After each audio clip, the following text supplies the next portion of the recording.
अपने आसपास बहुत सी चट्टानों को आपने देखा होगा। सुबह सुबह चट्टानें कितनी मनमोहक लगती हैं। हमारे घरों को मजबूत बनाती हैं, जिससे हम अपने घरों में सुरक्षित रह सकें, हमें कोई खतरा महसूस ना हो। कभी कभी आप उदास होते हैं तो आपको सहारा भी देती हैं।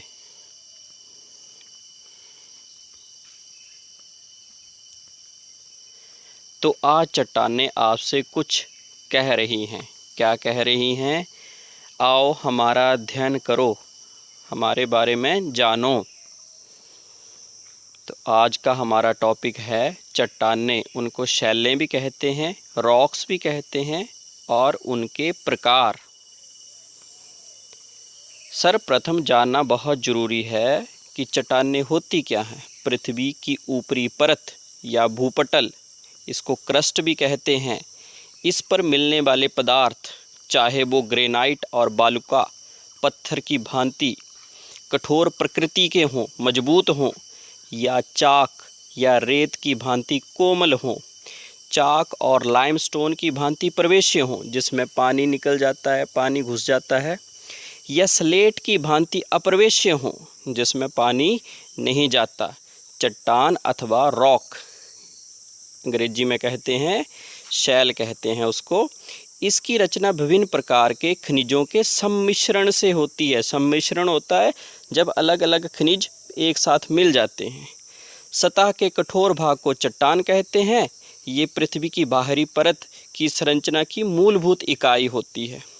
ये 3 प्रकार की होती हैं।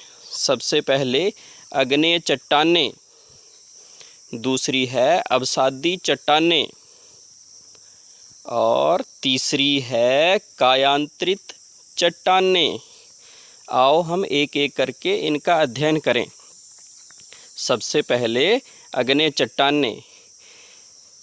यह मैग्मा या लावा के जमने से बनती हैं, जैसे ग्रेनाइट, बेसाल्ट, पेग्मेमाइट, डायोराइट और गैब्रो।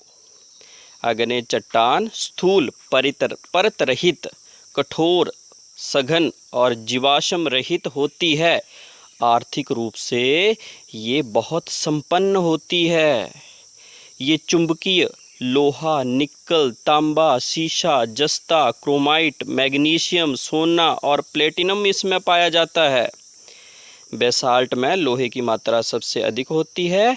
ये चट्टान क्षरण से काली मिट्टी का निर्माण भी करती है। अगली चट्टान देखते हैं, अवसादी चट्टानें।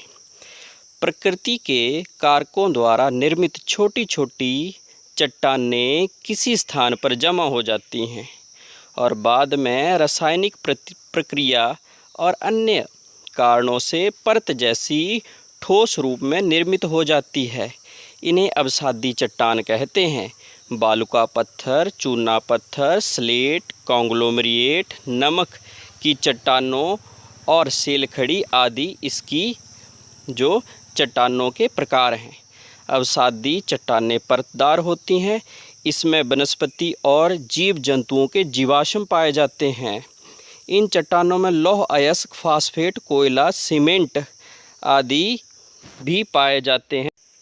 खनिज तेल अवसादी चट्टानों में पाया जाता है। दामोदर, महानदी, गोदावरी नदी बेसिनों में अवसादी चट्टानों में कोयला भी पाया जाता है।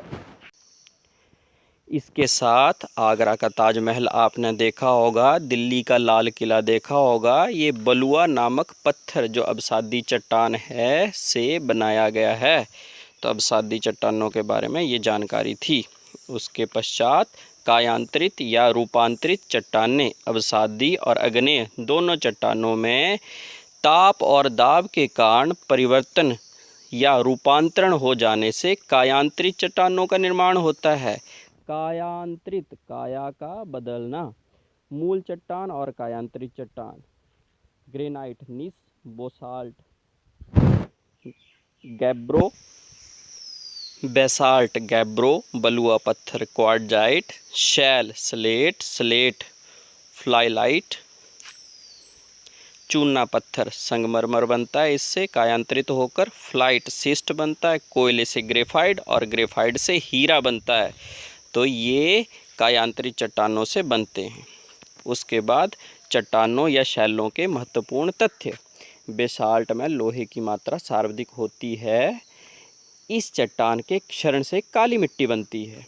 ग्रेफाइट अम्लीय आग्नेय चट्टान है, इसमें सिलिका की मात्रा बहुत अधिक होती है।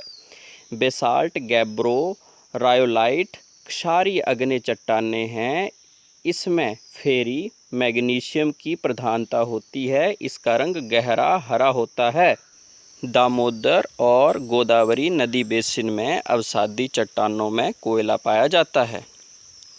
आपके लिए कुछ प्रश्न। चट्टानों से आप क्या समझते हैं? अवसादी शैलें और आग्नेय शैलों के बीच में अंतर। क्या कायांतरित शैल केवल आग्नेय शैल से बनती है या अवसादी शैल से भी बन सकती है? स्पष्ट करें। आज के चैप्टर में और भी बहुत सारे प्रश्न सामने आए हैं। ग्रेफाइट से क्या बनता है? सबसे कठोर चट्टान कौन सी होती है?